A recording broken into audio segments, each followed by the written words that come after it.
আসসালামু আলাইকুম। এই পর্বে আমরা অধ্যায় ১ এর যে টাইপ 3 এর যে এমসিকিউ গুলো রয়েছে সেগুলো নিয়ে আলোচনা করার চেষ্টা করব। তো আমরা যদি ১ম এই দেখি এখানে বলা হচ্ছে পাকিস্তানে কত শতাংশ মানুষ বাঙালি ছিল? ৫০, ৫২, ৫৪ এবং হচ্ছে ৫৬। আমরা জানি ৫৬% মানুষ ছিল হচ্ছে বাঙালি এবং এই ৫৬% মানুষের মুখের ভাষাও ছিল বাংলা। তৎকালীন সময়ে রাজনৈতিক দল ও নেতৃত্ব কয়টি ধারা লক্ষ্য করা যায়? এটা হচ্ছে ৩টি ধারা এবং নেতৃত্ব হচ্ছে বা রাজনৈতিক দল হচ্ছে লক্ষ্য করা যায়। ১৯৪৭ এর পর রাজনৈতিক দল নেতৃত্বের মধ্যে যে ধারাটি লক্ষ্য করা যায়, পাকিস্তানি অনুগত রাজনৈতিক দল, পূর্ব বাংলার স্বার্থ রক্ষার জন্য সোচ্চার রাজনৈতিক দল, সাম্যবাদী আদর্শের রাজনৈতিক ধারা। তো এখানে হচ্ছে সঠিক উত্তরটি হবে হচ্ছে সবগুলোই, যে এই ৩টি ধারাই মূলত কি করা যায়? লক্ষণীয় বা লক্ষ্য করা যায়। কয়টি সংগঠন নিয়ে হচ্ছে যুক্তফ্রন্ট গঠন করা হয়? ২, ৪, ৫ এবং হচ্ছে ৬। এটা হচ্ছে সঠিক উত্তর হচ্ছে ৫টি। আমরা জানি ৫টি রাজনৈতিক দল নিয়ে কি করা হয়? যুক্তফ্রন্ট গঠন করা হয় এবং এই যুক্তফ্রন্টের নির্বাচনী প্রতীক ছিল হচ্ছে নৌকা। যেখানে আওয়ামী লীগ সহ তারপর হচ্ছে আপনার গণতন্ত্রী দল বা ইত্যাদি ইত্যাদি আরও বেশ কয়েকটি কৃষক শ্রমিক পার্টির মতো দল অন্তর্ভুক্ত ছিল। পরবর্তী প্রশ্ন হচ্ছে রাজনৈতিক নিচের কোনটি যুক্তফ্রন্টের অন্তর্গত ছিল না? Nizami Islam, Awami League, national army party, Krishak Sramik party. তো তৎকালীন সময়ে ন্যাশনাল আর্মি পার্টি কি ছিল না, এখানে অন্তর্ভুক্ত ছিল না। বাকি এই ৩টি কি ছিল? অন্তর্ভুক্ত ছিল। তারপরে বলা হচ্ছে যে পাকিস্তানের প্রতিরক্ষা বাহিনী সদর দপ্তর ও সমবায় কারখানা ছিল পাকিস্তানের পশ্চিম অঞ্চলে। সেনাবাহিনীর মাত্র 4 ভাগ সদস্য ছিল বাঙালি। সামরিক বাহিনীর জন্য বাজেটের বেশিরভাগ ব্যয় করা হতো পশ্চিম পাকিস্তানে। বলা হচ্ছে অনুচ্ছেদে পাকিস্তানি শাসক গোষ্ঠী কোন বৈষম্যের দিকটি ফুটে ওঠে? অর্থনৈতিক, সামরিক, প্রশাসনিক এবং হচ্ছে রাজনৈতিক। এটা হচ্ছে সামরিক দিকটি হচ্ছে ফুটে ওঠে, যেহেতু এখানে সামরিক বাহিনীর কথা বলা হয়েছে। আমরা সহজেই বলতে পারি কি এখানে সামরিক বৈষম্যের কথাই বলা হয়েছে।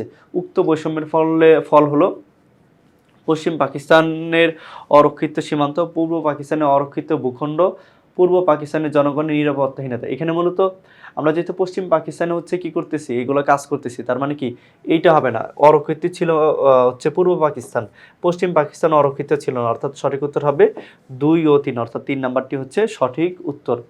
পরবর্তীতে বলা হচ্ছে ১৯৬৬ সালে পাকিস্তানের প্রশাসনের চিত্রে কোন ক্ষেত্রটিতে বাঙালিদের সংখ্যা সবচেয়ে কম ছিল?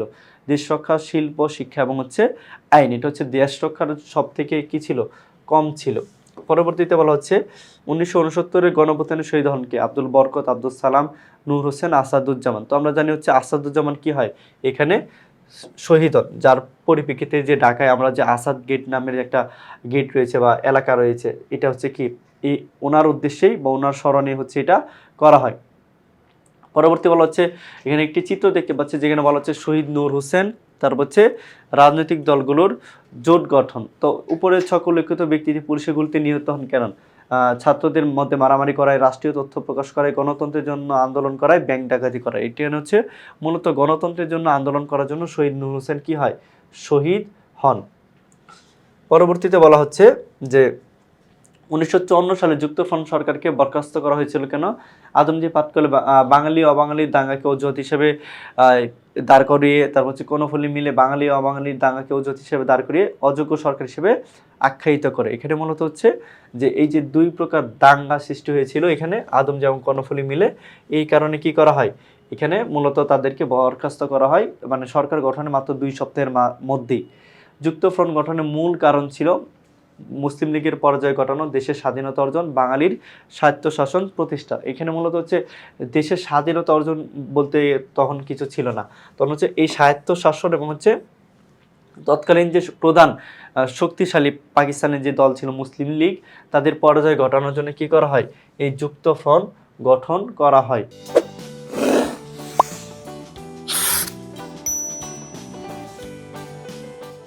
পরবর্তী প্রশ্ন হচ্ছে প্রাদেশিক নির্বাচন যুক্তফ্রন্টের জয় যেটি প্রমাণ করে বাঙালি স্বায়ত্তশাসন, মুসলিম লীগের প্রতি অনীহা এবং হচ্ছে যুক্তফ্রন্ট সরকার গঠন।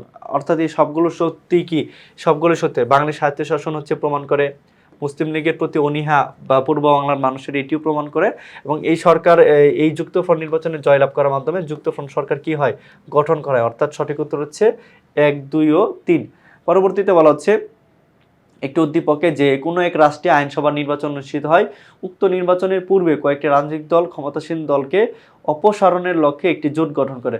উক্ত জোট প্রাদেশিক আইনসভা নির্বাচনে 237টি আসনের মধ্যে 223টি আসন লাভ করে, অন্যদিকে ক্ষমতাসীন দল মাত্র 9টি আসনে বিজয়ী হয়। তাহলে উদ্দীপকের কোন সালের নির্বাচনটি প্রতিফলিত হয়েছে? এটি হচ্ছে 1954 সালের যে পূর্ব পাকিস্তানের যে প্রাদেশিক নির্বাচন হয়েছিল, এই নির্বাচনকে মানে কি করেছে, নির্দেশ করেছে। উক্ত নির্বাচনের ইশতেহার ছিল বাংলা হবে রাষ্ট্রভাষা, প্রত্যক্ষভাবে রাষ্ট্রপতি নির্বাচন, সকল প্রকার দুর্নীতি নির্মূল। তার মানে কি, এখানে রাষ্ট্রপতি নির্বাচনের কথা বলা হয়নি, মূলত প্রথম দফা ছিল কি, বাংলাকে হচ্ছে পাকিস্তানের অন্যতম রাষ্ট্রভাষা করা, তারপর হচ্ছে দুর্নীতি নির্মূল করা, অর্থাৎ সঠিক উত্তর হচ্ছে 1 ও 3 হচ্ছে সঠিক উত্তর। পরবর্তীতে বলা হচ্ছে যুক্তফ্রন্টের 21 দফার অন্যতম দফাগুলো হলো বিনা ক্ষতিপূরণে জমিদারি প্রথা উচ্ছেদ, বাংলাকে শিক্ষার অন্যতম মাধ্যম হিসেবে তৈরি করা, রাজবন্দীদের মুক্তিদান। এই সবগুলোই কি ছিল, তাদের হচ্ছে দফার অন্তর্ভুক্ত ছিল। অর্থাৎ আমরা বলতে পারি সঠিক উত্তর হচ্ছে 1, 2 ও 3। পরবর্তী প্রশ্নটি হচ্ছে বাঙালি জাতীয়তাবাদের প্রতি আস্থার বহিঃপ্রকাশ ঘটে সামরিক শাসনে, ভাষা আন্দোলনে, প্রাদেশিক নির্বাচনে। অর্থাৎ এখানে আমরা জানি কি, সামরিক শাসনে কি হয় না, বাঙালি জাতীয়তাবাদের প্রতি আস্থার বহিঃপ্রকাশ ঘটে না। তার মানে কি, এটি বাদে এই বাকি দুইটি কি হবে, সঠিক উত্তর হবে। আইয়ুব খান কোন ব্যবস্থাটি চালু করেছিলেন? বাকশাল, মৌলিক গণতন্ত্র, নিয়মতান্ত্রিক রাজতন্ত্র, সমাজতন্ত্র। এটা হচ্ছে আমরা সবাই জানি, তিনি হচ্ছে মৌলিক গণতন্ত্র। পূর্ব পাকিস্তানে 40,000 এবং পশ্চিম পাকিস্তানে 40,000 নির্বাচক মণ্ডলী নিয়ে যে প্রত্যক্ষ নির্বাচন ব্যবস্থা চালু হয়, সেটি হচ্ছে মৌলিক গণতন্ত্র। তারপরে বলা হচ্ছে সামরিক শাসনকে দীর্ঘস্থায়ী করার লক্ষ্যে আইয়ুব খান কোন ব্যবস্থা চালু করেন? এটি একটু আগে আমরা পড়লাম যে হচ্ছে মৌলিক গণতন্ত্র ব্যবস্থা চালু করেন।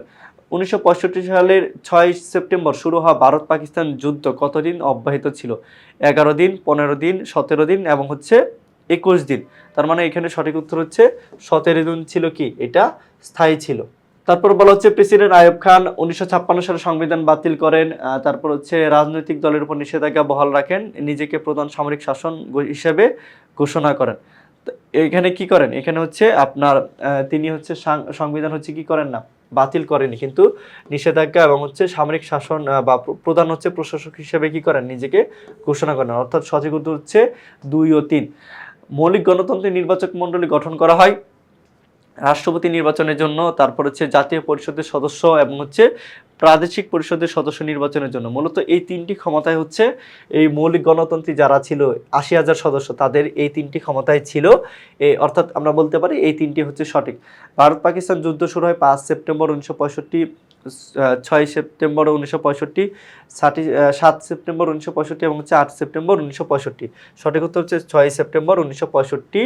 এখানে হচ্ছে ভারত এবং পাকিস্তানের মধ্যকার একটি রক্তক্ষয়ী যুদ্ধ সংগঠিত হয়। হিন্দু সংস্কৃতি আখ্যা দেওয়া হয় কোনটিকে? এটা হচ্ছে রবীন্দ্রসঙ্গীত, নজরুল সঙ্গীত, আধুনিক গান, সঙ্গীত চর্চা।